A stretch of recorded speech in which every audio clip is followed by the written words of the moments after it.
morning students, welcome to Mohta online classes. I am Richa, your SS teacher. Today we are going to start students part 3rd. Yesterday I have explained part 2nd. First of all, watch both videos. आप उन videos को watch करेंगे. Next one part 3rd. Moving away from British classifications, historians have usually divided Indian history into ancient, medieval, modern.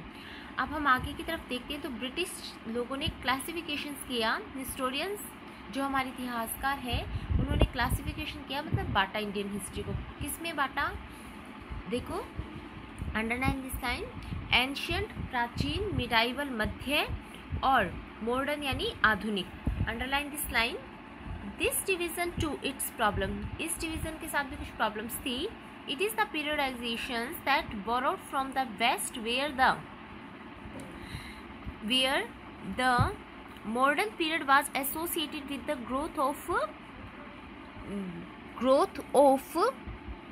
all the forces of modernity. देखो बेटा, कोई भी period जब बांटा जाता है, उसका डिवीज़न किया जाता है तो उसे एसोसिएट किया जाता है. Associate, underline this line. Associate, underline this word. Associate का मीनिंग होता है सह संगठन. मतलब किसी भी पीरियड को जानने के लिए हमें उसका किसी न किसी के साथ सह संगठन करना होता है. जैसे देखो, अब नेक्स्ट वन देखो, मॉडर्निटी. मॉडर्न पीरियड कैसे माना गया?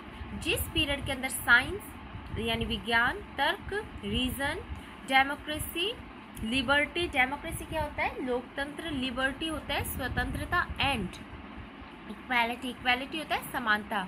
जिस पीरियड के अंदर ये सारी चीज़ें थी उसे मॉडर्न पीरियड का नाम दिया गया. ठीक है, underline this line. Next one, medieval किसे बोलते हैं? Medieval was a term use to describe a society where was the features of modern society did not exist.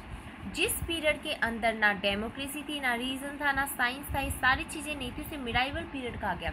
जिसके कैरेक्टरिस्टिक्स और विशेषताओं में ऐसी कोई भी चीज़ नहीं थी. नेक्स्ट देखो, can we uncritically accepted this characterization of modern period to describe the period of our study. क्या हम इन पीरियड्स को अपने स्टडी में देख सकते हैं? कैरेक्टराइजेशंस इनका, as you will see in this book. जैसा कि हम इस बुक में देख सकते हैं, British rule people did not have equality. British rule में भी बेटा कोई बहुत ज़्यादा इक्वालिटी नहीं थी. सबके साथ इक्वल नहीं थे, ये लोग समान नहीं थे.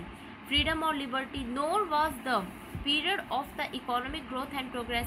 और ना तो देखो इक्वालिटी थी साथ में, ना स्वतंत्रता थी, और ना जो इकोनॉमिक सोसाइटी है हमारी वो बहुत ज़्यादा प्रोग्रेसिव थी. ऐसा नहीं. देखो, हर पीरियड में कुछ ना कुछ असमानताएं, अनइक्वालिटी चलती रहती है. तो ब्रिटिश पीरियड में भी अनइक्वालिटी थी. ठीक है, आगे देखो, many historians therefore refer this period as colonial. देखो बेटा, कॉलोनियल क्या होता है? Underline this word. This is the most important word for you. I have already explained in the video. Now to start, what is the colonial? बेटा underline this line. What is the colonial? क्या है उपनिवेश? उपनिवेश का meaning देखो क्या होता है बेटा? एक कंट्री दूसरी कंट्री पर जब रूल करती है और सारा रूल रेगुलेशन उसी कंट्री का चलता है, उसे, और जिस कंट्री पर चलता है उसका रूल रेगुलेशन होता है, वो उपनिवेश होता है उस कंट्री का. ठीक है, ये सिंपल वर्ड्स में है. Next, explain word to word. In this book you will read about the way the British come to conquer the country. इस बुक के अंदर हम पढ़ेंगे कि किस तरीके से भारत में अंग्रेज आए. उन्होंने कॉन्कर होता है जीतना. उन्होंने जीत लिया कंट्री को, एस्टेब्लिश दे रूल, और अपने रूल रेगुलेशंस का विकास किया. सब गजेटिंग क्या था बेटा? Underline this word. It is new word.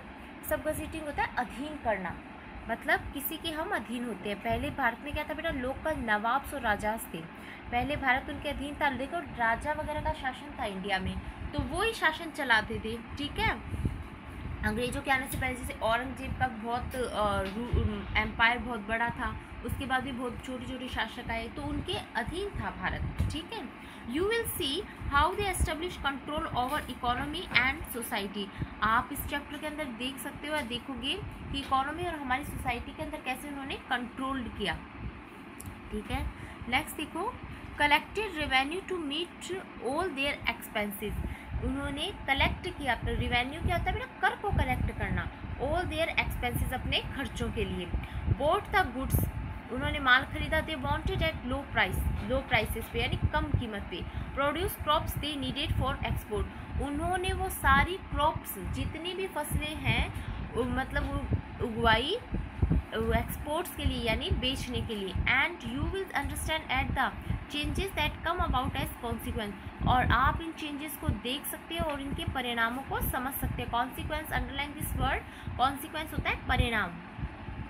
You will also come to know about the changes and practices, आप नेक्स्ट में देखो, you will also come to know about the changes British rule brought about in the values and taste, हमारी values में, हमारे मूल्यों में किस तरीके से ब्रिटिश लोगों ने चेंज किया है, कस्टम, हमारे रीति रिवाज, हमारे प्रैक्टिसेस कैसे उन्होंने चेंज किया। When the subjugation of one country by another leads to this kind of political, economic, social, political होता है राजनीतिक, इकोनॉमिक होता है आर्थिक, सोशल होता है सामाजिक, राइट दिस वर्ड, इनकी आप मीनिंग लिखो। कल्चरल होता है सांस्कृतिक, चेंजेस यानी बदलाव। किस तरीके से ब्रिटिश लोगों ने इंडिया में पॉलिटिकल, इकोनॉमिक, सोशल और कल्चरल चेंजेस किए। Underline this line. We refer to process as colonisation, इस प्रोसेस को हमने उपनिवेश का नाम दिया।